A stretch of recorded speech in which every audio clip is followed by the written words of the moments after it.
las flores que engalanan mi jardín son las más lindas paraguayas Checamar.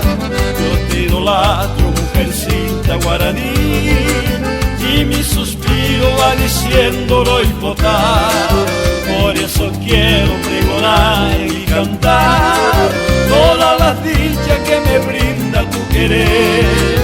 Hoy más que nunca sueño ser tu compañero y vivir siempre a tu lado, paraguaya mi corazón. De tu boca deliciosa libaré la dulce miel, al clamar tus labios que con embaé formaremos nuestro nido y serás tú la mujer, compañera buena, dueña de todo mi ser.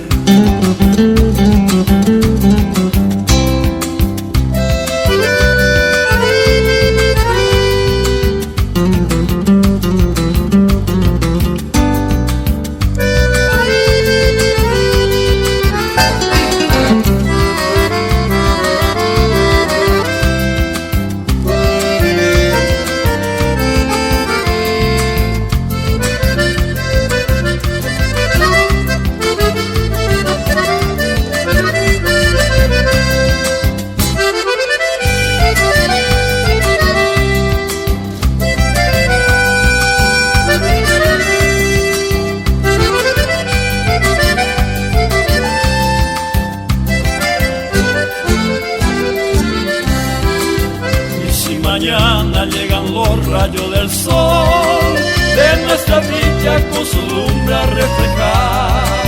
Con mi guitarra cantaremos al amor y a los que sufren para mí llegar su mar. No habrá tristeza alrededor de nuestro hogar, tú siempre alegre y yo dichoso te diré.